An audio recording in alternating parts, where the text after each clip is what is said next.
बहुत शुक्रिया कि आप लोग यहाँ पर हमारे तासुरात लेने के लिए यहाँ पर आए हैं। और तमाम हमारे मुमरा कोसा के पत्रकार, जितने भी पत्रकार यहाँ पर आए हैं, मैं उनका बहुत बहुत शुक्रिया अदा करता हूँ। और हमारी पूरी टीम की तरफ से हम लोग आपका बहुत खैर मकदम करते हैं यहाँ पे। आपका आपको बुलाने का मकसद सिर्फ यही था कि जैसे कि आप जानते हैं कि हमारे इलेक्शन आ चुके हैं और 3 से 4 रोज बचे हैं हमको फॉर्म भरने के लिए। तो हमारा जो समीकरण था, उस समीकरण में बैठाने में थोड़ा सा वक्त लग गया हमें, और माशाल्लाह हमारा समीकरण पूरा हो चुका है। और हम ये आपके माध्यम से हमारे पूरे मुमरा कोसा की जनता को, खास करके हमारे रशीद कंपाउंड, देवरीपाड़ा, हशमत चौक, शिमला पार्क, फला कॉम्प्लेक्स, कादर पैलेस, हमारे सैनिक नगर, चरनीपाड़ा, कौसा गांव का दोनों तरफ का पट्टा, इस पट्टे के लोगों को आपके माध्यम से हम लोग ये मैसेज देना चाह रहे थे कि हम लोग चारों मिलकर के यहाँ पर इलेक्शन लड़ रहे हैं, जिसमें हमारे शाला आजमी साहब ओपन जेंट्स लड़ रहे हैं, हमारे इब्राहिम राउत साहब ओबीसी जेंट्स लड़ रहे हैं, मेरी तरफ से हमारी जो पुरानी नगर सेविका शाजिया अंसारी मैडम, वो ओबीसी लेडीज लड़ रही हैं, और रेहान बेग की तरफ से घर से उनकी एक ओपन लेडीज लड़ रही है। तो ये 4 हमारा पैनल पूरा हो चुका है। तो आपको यही बुलाने का मकसद था कि आपको हमारे जितने भी कैंडिडेट है उनसे रूबरू करा दिया जाए, उनसे जो भी उनके तासुरात है वो आप ले लें, और जो भी आपके सवाल है आप हमारे चारों से इंडिविजुअली कर सकते हैं। रेहान भाई, आपने जितेंद्र अवार्ड साहब का साथ छोड़कर सालों से रहेगा, बाकी क्या वजह बनी जो आपको नजीबुल्लाह टीम में प्रवेश करना पड़ा? अस्सलाम वालेकुम, आप सबका बहुत शुक्रिया कि आप यहाँ पर आए। देखिए, ऐसा था कि रशीद कंपाउंड में मैं और राजू भाई, यानी मेरे वालिद साहब और राजू भाई के वालिद साहब, हम लोग गुज़श्ता 40 सालों से रहे। 2017 के बाद से कुछ मामले हुए हमारे, पॉलिटिकल मामले थे, ये कोई पर्सनल नहीं था, और ये मामले इतने ज्यादा एग्जेजरेट हो गए कि बहुत सारे मसले मसाइल आपस में इंतशार, यहाँ तक के पुलिस स्टेशन और कोर्ट तक के मैटर्स चले गए। मुझे एक संधि मिली राजू भाई के और नजीब भाई के माध्यम से कि ये सारी चीजें खत्म हो जाएगी, और अल्हम्दुलिल्लाह मैंने उस पर लब्बैक बोला। कुछ मामले टिकट डिस्ट्रीब्यूशन पे भी थे कि जहाँ से मुझे को बात करी गई थी, जहाँ से मैं चाह रहा था, वो अपॉर्चुनिटी मुझे नहीं मिल रही थी। और यहाँ से जब राजू भाई ने बोले कि ठीक है, हर चीज रेहान, अगर तू है आगे, मेरा भाई है, और मैं हर चीज खत्म, पिछला सारा चैप्टर खत्म करने के लिए तैयार हूँ। हम लोग अगर रशीद कंपाउंड से दोनों भाई जिस तरीके से हम लोग गुज़श्ता 30 सालों से रहते हैं, अगर हम लोग मिलते हैं तो रशीद कंपाउंड का पूरे प्रभाग का, यानी पूरे प्रभाग 33 का बहुत अच्छे से डेवलपमेंट कर सकते हैं। अगर अपोजिट लड़ते हैं तो हमेशा से ये सियासी क्लैश होता रहेगा, जो कि आगे चल के कोई भी रूप ले सकता है। कल को आज हमारे में है, कल को हमारी नस्लों में ये चीज चली जाएगी, झगड़े। तो हर चीज को खत्म करने के लिए एक नौयत बनी, और अल्हम्दुलिल्लाह मैंने लब्बैक बोल के ये सारी चीजें खत्म कर दिया। और मुझको ये भरोसा था कि ये टीम के साथ में अगर मैं काम करता हूँ, और बिना इंतजार के, बिना किसी दिल में मलाल रख के अगर मैं काम करता हूँ, तो ये पूरे 33 वार्ड के लिए, पूरे मेरे रशीद कंपाउंड, चरनीपाड़ा, देवरीपाड़ा, हशमत पार्क, हशमत चौक, बॉस्को स्कूल और दीगर यानी कादर पैलेस से लेकर खड्डी गांव तक की ये जो डेवलपमेंट है, सैनिक नगर, अलमास कॉलोनी, हर जगह के लिए मैं बेहतर और हमारी टीम बेहतर काम कर पाएगी। तो in the interest of the people, in the interest of my ward, मैंने ये काम, और मुझको लगा कि ये करना चाहिए। और ज्यादा से ज्यादा कयादत में नजीब भाई की, राजू भाई की और सारे लोगों की, हमारे इब्राहिम राउत साहब, हमारे शाला आजमी साहब, इनकी कयादत में ये पूरा काम होगा, तो वर्क हम लोग बेहतर कर सकेंगे और हम लोग एक अच्छा रिजल्ट दे पाएंगे अपने वार्ड में। इसके लिए मैंने ये कदम उठाया। रेहान भाई, आने वाले दिनों में और कोई तिगाड़ी बजाते हुए एंट्री मारने वाले क्या? भाई वो तो आप उनसे ही पूछेंगे तो बेहतर रहेगा, मैं तो नहीं बता सकता उसको। रेहान भाई, आप पहले जो है नगर सेवक पद पे तो नहीं थे, आपके साथ जो है नासिर भाई उनके घर के मेंबर थे, और पूरा जिम्मेदारी तो वो आप ही उठाते थे एज अवार्ड साहब की कयादत में। आज ऐसी क्या जरूरत पड़ी कि आपको उनकी कयादत छोड़ के जो है नजीमुल्लाह की कयादत को अपनाना पड़ा? मैडम, जरूरत ये थी कि ये प्रायोरिटी जो आज ये गटर मीटर वाटर का इलेक्शन जो होता है कॉर्पोरेशन का, इसके अंदर जरूरत ये होती है कि सबसे ज्यादा काम हम अपने, जो हम नुमाइंदे होते हैं या जो हम जिनके रिप्रेजेंटेटिव होते हैं, हम उनका सबसे ज्यादा काम कैसे करा सकें, हम उनको ज्यादा से ज्यादा अश्योरेंस दे के हमारे लोगों को और हमारे वार्ड का अच्छे से अच्छा काम कर सके। तो मुझको ये लगता है कि एक सबसे बड़ा अहम मसला जो मेरा और राजू भाई का था, जो हमारा इंतशार था, वो इस नौयत से खत्म हो गया, और हम लोग आज खुल के काम करेंगे। और ये सिर्फ मेरा ही नहीं, सारों का मसला खत्म हो गया। आप रशीद कंपाउंड की मेरी जनता से अगर आप आगे चल के पूछे, तो आज पूरे रशीद कंपाउंड में, यानी पेट्रोल पंप से बॉस्को स्कूल से लेके देवरी पाड़ा तक के पूरा उल्लास का माहौल है, लोग सारे खुश हैं। कल ही तकरीबन 500 से 1000 लोग मौजूद थे, अलग अलग मिलके उन्होंने बधाइयां दी कि ये सब चाह रहे थे कि ये काम हो जाए, और अल्लाह तबारक ताला ने आज ये काम करा लिया। तो इसकी वजह से मेरे को ये बड़ा कदम उठाना पड़ा। मोहन भाई, जिस तरह दोनों पार्टी एक होने की बात हो रही है, अगर वो पार्टी एक होती है तो जिस तरह आपने पैनल का डिक्लेयर किया है, तो ये पैनल लड़ेगा? देखिए इसमें सर, बदलाव होएगा कुछ? देखिए सर, ऐसा है कि हमने हमारा डिक्लेरेशन कर दिया। अब ये अल्लाह रब्बुल इज्जत के हाथ में है कि वो कैसे होता है, कैसे वो अमलगमेशन होता है, कैसे दो पार्टी होती है, उनका क्या डिसीजन आता है। तो ये सब बड़ों का डिसीजन है। जो भी डिसीजन आए, हमने हमारा दिल साफ करके हमारी मंशा आप सबके सामने रख दी। अब अल्लाह रब्बुल इज्जत के हाथ में है, जो हो जाए हमें कबूल है।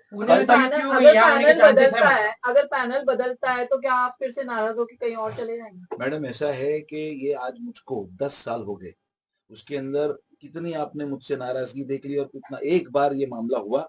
और ये बार पूरे मेरे लोग, ये फैसला मेरा अकेले का नहीं था और राजू भाई का अकेले का नहीं था, ये पूरी रशीद कंपाउंड की आवाम का तकरीबन यहाँ पर अगर मैं पेट्रोल पंप से देवरी पाड़ा बॉस्को स्कूल पकड़ूं तो ये पूरे 33,000 लोगों का, और अचरनी पाड़ा, सैनिक नगर, अलमास कॉलोनी, ये सारे लोगों का फैसला था कि ऐसा होना चाहिए।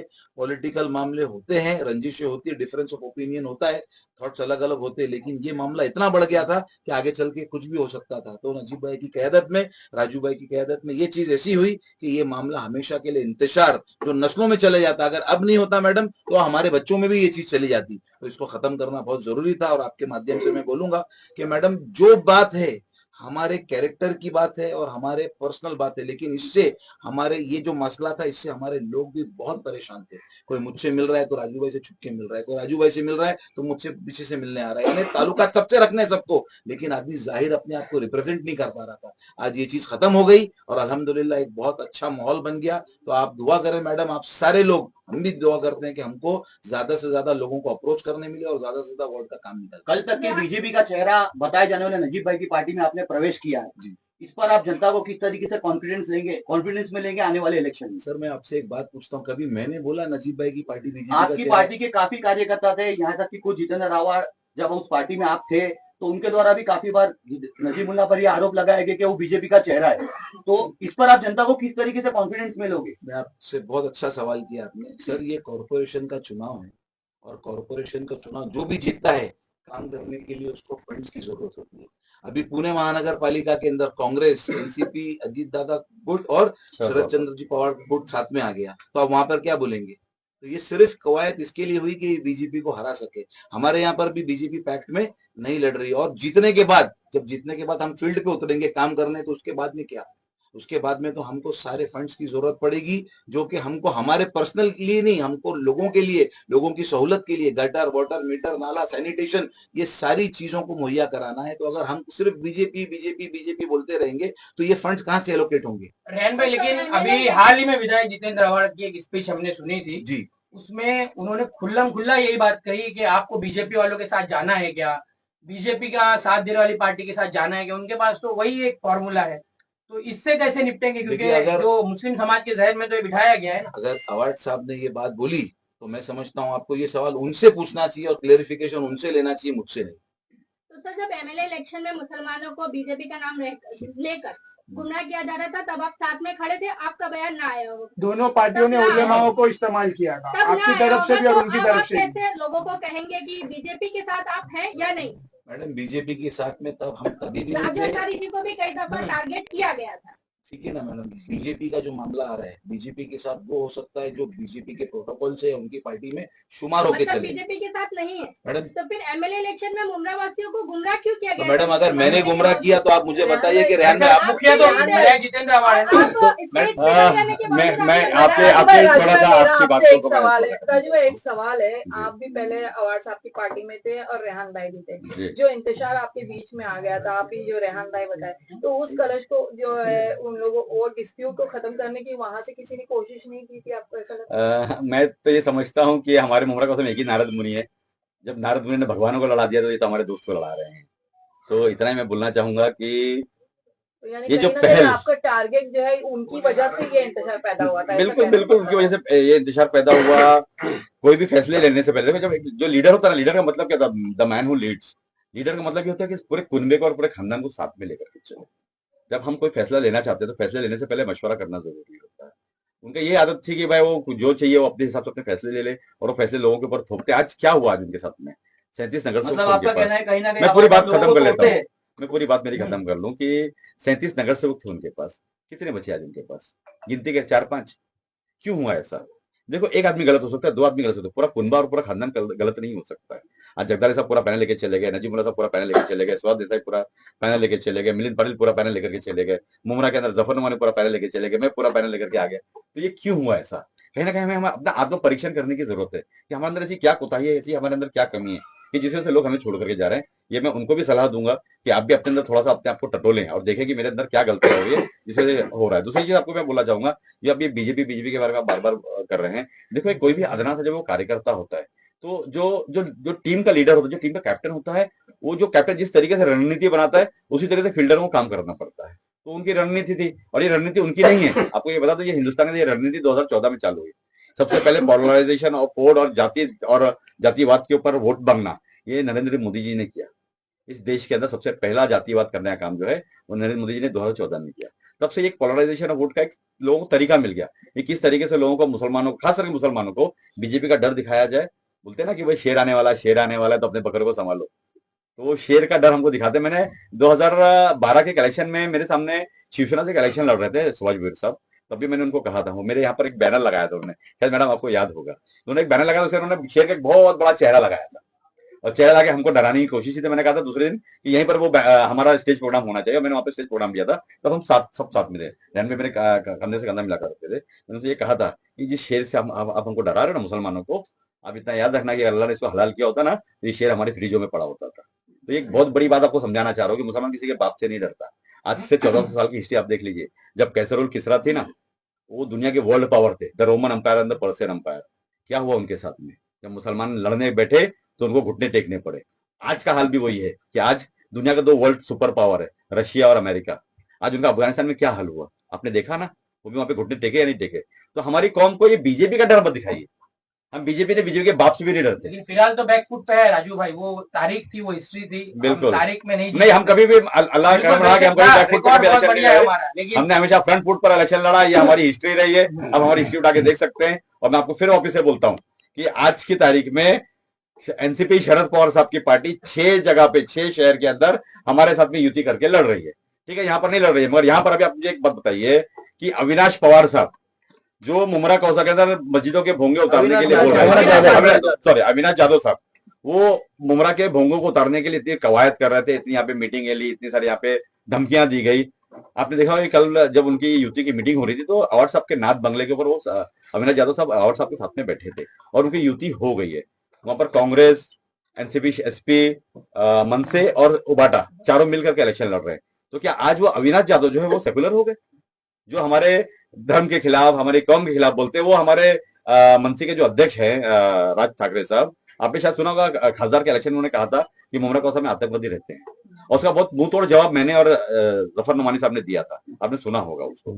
तो आज ये कैसा होता है, पोलराइजेशन वोट में ये होता है कि वह आदमी जो है ना कौम को अपने फायदे के लिए यूज करता है। हमारा ये कहना है कि राजनीति के अंदर धर्म को नहीं लाया जाना चाहिए। राजनीति जो होनी चाहिए वो सिर्फ और सिर्फ डेवलपमेंट और इंफ्रास्ट्रक्चर के ऊपर होनी चाहिए। आज हमारा मुमरा 16 साल से कितना बदहाल है आपको मालूम है।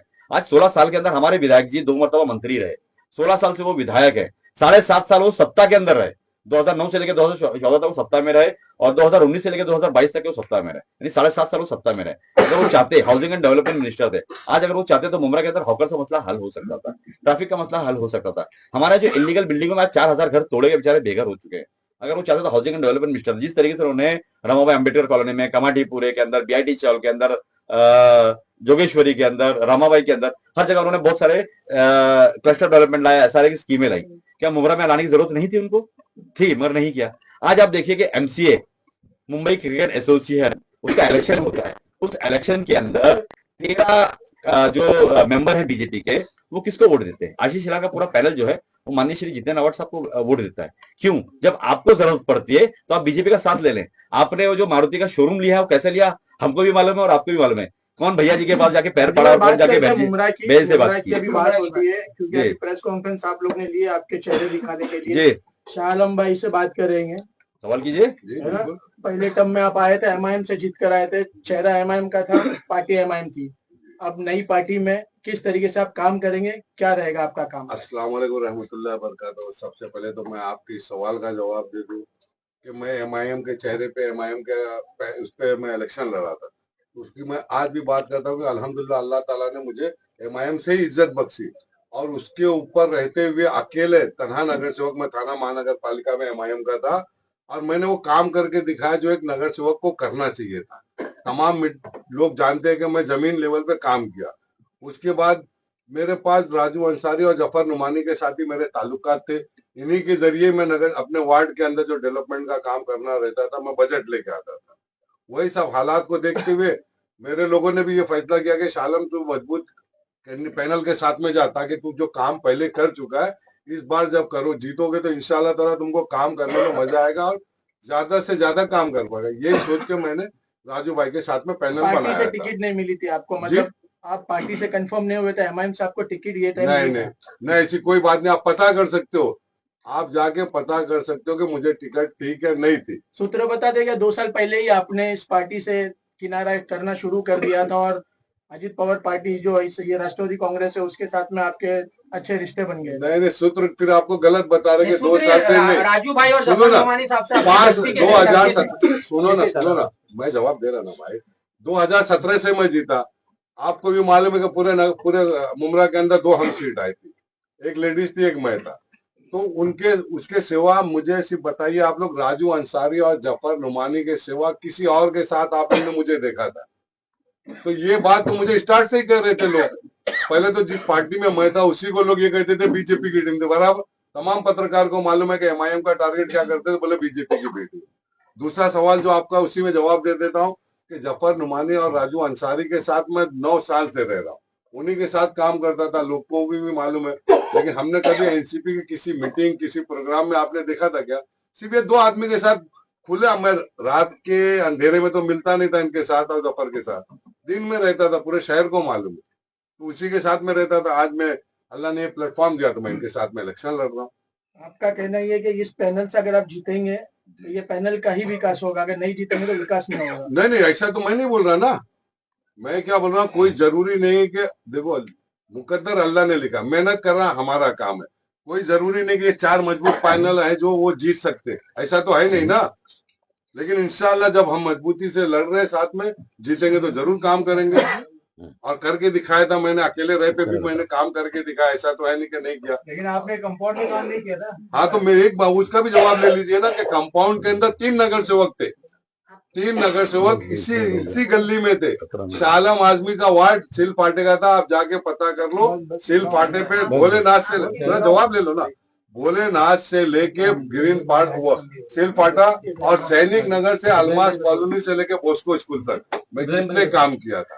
इब्राहिम भाई में बयान आया है कि आप के जाने से उन्हें कोई फर्क नहीं पड़ता है, पार्टी जो है अभी अच्छा करारा जवाब देगी। आपको क्या लगता है कि अगर आपके अगेंस्ट से कोई ऐसा कैंडिडेट है, जैसे अभी आप हाल में सुन ही रहे होंगे कि यहाँ पर 1,000-1,500 करोड़ जो है करोड़ का मालिक भी यहाँ पर इलेक्शन लड़ने की कोशिश कर रहा है, तो आपको क्या लगता है कि उनके आने से आपको कहीं ना कहीं फर्क पड़ेगा आप लोगों को? अल्हम्दुलिल्लाह आपने जो सवाल किया ना साहब भाई ने जो कहा, तो मैं तो पहले से कहते आ रहा हूँ ना कि मेरे ने किसी को भी, सुनो ना, मेरे ने किसी भी पार्टी का कोई लीडर को जाने आने से पार्टी खत्म नहीं होती, और उसकी जगह पे वो पार्टी अपना कैंडिडेट उतारती है। बराबर। और दूसरा रहा सवाल जो 150 करोड़ के आदमी की बात, तो मैं तो पहले दिन से कह रहा हूँ कि मैं उन्हीं के सामने इलेक्शन लड़ूंगा, चाहे किसी भी पार्टी से रहता, उन्हीं के सामने मैं लड़ूंगा। ये मेरा फैसला था। ये लोग ये जानते हैं राजू भाई। तो अल्हम्दुलिल्लाह मेरे को कोई टेंशन नहीं, इलेक्शन मुझे लड़ना है। राजू भाई, राजनीतिक गलियारों में ऐसी चर्चा है कि रेहान भाई और शाह आलम भाई अपनी सीट बचाने के लिए आपके साथ जुड़े, क्योंकि वो अपने आप को हारता हुआ देख रहे थे। ये सच है क्या रेहान भाई? बिल्कुल, क्योंकि आवाज साहब आपको कह रहे थे कि राजू भाई के सामने ही लड़ो, और आप कहीं ना कहीं सेफ सीट चाह रहे थे।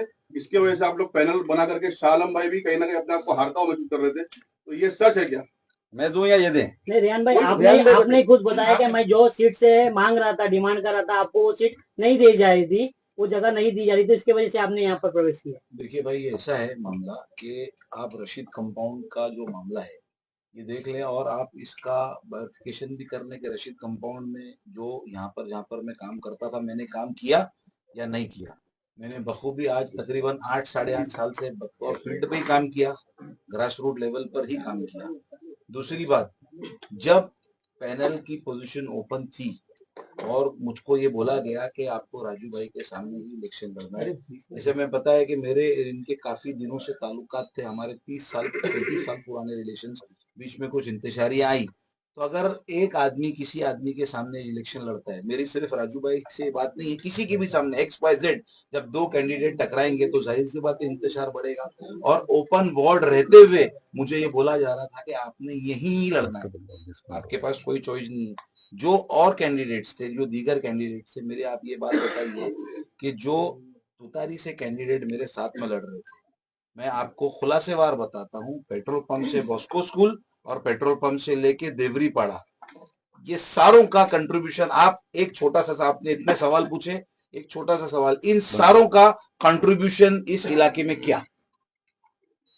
अगर मैं गलत हूं तो आप माजरत चाहूंगा आपसे, लेकिन फील्ड पे तो मैंने ही काम किया।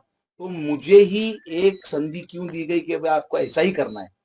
पार्टी मुझको ये बोल सकती थी कि रेहान आपने 9 साल से पार्टी का, मैंने सबका इलेक्शन में बिल्कुल ईमानदारी से उनके साथ में 2019 में भी था, 2024 में भी था, और मैंने कभी, आप लोगों ने इतने सारे लोग आज यहाँ पर गवाह है कि जब तक के मैं उनके साथ में था मैं पूरी लॉयल्टी से था। आपने मेरे बारे में, या जितने भी पत्रकार, जितने भी साफी हजरात यहाँ पर है, कोई बोल सकता है कि मैंने, मेरे को कभी भी आपने किधर क्रॉस में देखा? इतने सारे लोग, तो मैं अपने लोगों के साथ में, जिस संगठन से मैं जुड़ा था, मैं बिल्कुल जिम्मेदारी से और ईमानदारी से था। लेकिन जब ये चीजें मुझ पर इम्पोज करी गई और मुझे लगा कि ठीक है, मुझे को एक रूम देना चाहिए था, वो रूम मुझे नहीं मिला। दूसरा सबसे बड़ा जो मैं रीजन आपको कल भी मैंने बताया, आज भी मैं बताया, कि मुझे लग रहा था कि ये जो हमारे खानदान है, अब ये लड़ाई जब अगर मैं और इसको गहरी करूंगा और इनके सामने चले जाऊंगा तो ये हमारी नस्लों में, हमारे बच्चों में भी उतर जाएगी, और वो अच्छा नहीं है। ठीक है, पॉलिटिकल डिफरेंसेस सबके बीच में होते हैं, लेकिन ये पर्सनल ग्रीवेंसेस आज हमारे आपस में सामने आ गए, और रशीद कंपाउंड में हमको दोनों को रहना है, ये भी नहीं जाएंगे, मैं भी नहीं जाऊंगा, तो ये मामला गहराते जाता और किस लेवल तक जाता। तो इसको सबसे अच्छा एक प्लेटफॉर्म मिला और मैंने लब्बैक बोल के राजू भाई की और नजीब भाई की बात सुन के इस चीज को खत्म किया। एक आखिरी सवाल, आप लोग तीनों विधायक जितेंद्र अवार्ड की पार्टी छोड़कर आए हैं, बराबर है? कल को पार्टी एक हो जाती है, अजीत पवार और शरद पवार, फिर आप लोग का क्या स्टैंड रहेगा? ऐसा है कि आपको मैं एक बात बता दूं, मैं, अजीत पवार साहब आज हमारे महाराष्ट्र के अंदर सत्ता के अंदर साथ में हैं, और हमेशा से उन्होंने एनसीपी पार्टी को लीड किया। भले ही शरद पवार साहब उनके साथ में रहे हों, उनके बॉस रहे हैं, उनके चाचा रहे हैं, उनके गुरु रहे हैं, और अजीत पवार साहब ने हमेशा इस पार्टी को लीड किया है। जो हमें अंदर से हमारे हमारे हमारे बात सुनी गई है, हमें ऐसा लग रहा है कि जनवरी 2026 में इलेक्शन के 2-4 रोज के बाद में ही हमारी एक मर्जर को लेकर के हमारी एक मीटिंग है। इंशाल्लाह उम्मीद है कि उनके 8 खासदार और 10 आमदार हमारे साथ में आ जाएंगे, और सबने अजीत पवार साहब की क़यादत को कबूल कर चुके हैं। सुप्रिया ताई हो, चाहे अमोल कोले साहब हो, चाहे रोहित पवार साहब हो, सबने अपनी, जयंत पाटिल साहब हो, इन लोग सबने अपने अपने क़यादत को छोड़ करके और अजीत पवार साहब की क़यादत को उन्होंने तस्लीम किया हुआ है। इस इलेक्शन में वो युति हो नहीं हो, कुछ भी इससे कुछ लेना देना नहीं है। ये हमारा चारों पैनल घड़ी से इलेक्शन लड़ेगा इंशाल्लाह, उसके अंदर कोई दो राय नहीं है। इब्राहिम भाई, आप तो पार्टी से पहले से जुड़े हुए, इस बार इस पैनल में आप भी खड़े, तो आपका स्टैंड क्या रहेगा और आपका विकास क्या होने वाला है इस बार? अस्सलाम वालेकुम रहमतुल्लाह। मैं सबसे पहले राजू भाई, रिहान भाई को बहुत बहुत मुबारकबाद देता हूँ। बहुत लंबे अरसे से हम इस चीज का इंतजार में थे, कब ये दो दोस्त आपस में मिलते। ये प्रेस कॉन्फ्रेंस की सबसे ज्यादा खुशी मुझे यही है कि ये दोनों दोस्त आपस में मिल गए, और पैनल तो अल्हम्दुलिल्लाह मजबूत हो गया, इसमें कोई बोलने की बात ही नहीं। मुझे खुशी सबसे ज्यादा यही है कि आपस में मिलने से, आपस के टकराव से रियान भाई ने पूरी वजाहत दे दी कि ये आगे भी लड़ाई हो सकती है। अल्लाह पाक ने बहुत सही मौके पर आपस में दोनों को मिलाया, इससे हमको बहुत खुशी है। जैसा रशीद कंपाउंड में नहीं, हर जगह रियान भाई इस बात की चर्चे है। मैं बहुत मुबारकबाद पेश करता हूँ नजीब मुल्ला साहब को, राजू अंसारी साहब को, जो जिन्होंने बहुत बड़ा डील करके आपस में सुलह कर ली और साथ में इलेक्शन लड़ रहे। और जब दो चीज एक साथ मिलते हैं तो विकास तो इंशाल्लाह खुद ब खुद हो जाएगा। और इससे आगे और मैं क्या, पैनल तो अल्हम्दुलिल्लाह मजबूत है, पहले से हम साथ में राजू भाई के थे, आगे भी इंशाल्लाह साथ में रहेंगे, और आज भी रहेंगे, आगे भी रहेंगे। और मुमरा की जो डेवलपमेंट्स है, जो रशीद कंपाउंड से बाहर है, राजू भाई माशाल्लाह बहुत सक्षम है, बहुत नॉलेजेबल आदमी है। तो इंशाल्लाह मुमरा के जो बड़े काम है, गटर नाले को छोड़ के, जैसा राजू भाई हमारे यहाँ पे बहुत बड़ा एक ट्रैफिक का इशू है, एक ब्रिजेस के इशू है, हमारे यहाँ पे जैसे कॉलेज का एक मैटर है, ये सब चीजों को इंशाल्लाह राजू भाई के साथ मिलकर मुमरा कौसा की तरक्की के लिए बहुत काम करेंगे। राजू भाई, मेरा पब्लिक का एक सवाल आपसे पूछना चाहूंगी। पब्लिक का ये कहना है कि विकास तो आप लोग बोलते कहीं भी नहीं हुआ है, मगर पब्लिक का एक सवाल ऐसा है कि सिर्फ राजू भाई, राजन की ने, अशरफ पठान, ये वार्डों में ही काम नहीं हुआ, जो सारे नगर सेवक वहीं पे नजर टिकाए बैठे, ऐसा क्यों? मैं समझा नहीं आपके सवाल को। नगर सेवक का जो है हर वार्ड में है नगर सेवक पर, और विकास तो कोई भी वार्डों में आप लोग बोलते नहीं हुआ, पर सिर्फ हर किसी की नजर जो है ये 3 वार्ड पे क्यों पड़ी है? जैसे एक राजू अंसारी, एक राजन की ने और एक आपकी बात को मैं समझ गया और मैं आपका एकदम सीधा आपको जवाब देता हूँ। मैं सबसे पहली बात तो यह है कि मैं कभी जिंदगी में मैंने ये नहीं कहा कि मुमरा में विकास नहीं हुआ है। मुमरा में विकास हुआ है। विकास करने के 2 पहलू होते हैं और 2 तरीके होते हैं काम करने के। एक तो हमारे पास हमारा आमदार है, आमदार के जरिए से जो विकास होना चाहिए था, क्योंकि हमारा आमदार 8 लाख करोड़ के ट्रेजरी के ऊपर बैठा हुआ है और हम सिर्फ 5,000 करोड़ की ट्रेजरी पर बैठे हुए हैं। तो मुमरा में जो भी विकास हुआ आपको भी मालूम है, हमने वहां पर बैनर लगाया, बोर्ड लगाया और उनका बोर्ड निकाल के उखाड़ के फेंका है। हमने हमारा नाम नहीं लगाया बैनर के ऊपर, हमने थाने महानगर पालिका का बैनर लगाया और उन्होंने अपनी क्रेडिट लेने के लिए अपना बैनर लगाया था, चाहे वो हॉस्पिटल हो, स्टेडियम हो, डीपी रोड हो, गार्डन हो, फलाना धमाका, जो भी XYZ हो, उन्होंने अपना बैनर लगाया। वो काम किसने किया? वो हमारे नगर सेवकों ने किया। आज पूरे मुमरा कौसा में जो भी विकास हुआ हमारे नगर सेवकों ने किया। तो मैंने कभी ये नहीं कहा कि हमारे नगर सेवकों ने विकास नहीं किया। मेरा बोलना सिर्फ ये है कि अगर इस नगर सेवक की निधि के साथ में अगर आमदार ने भी अगर थोड़ा सा धक्का दिया होता ना, तो आज मुमरा के बहुत सारे मसले 100% हल हो चुके होते।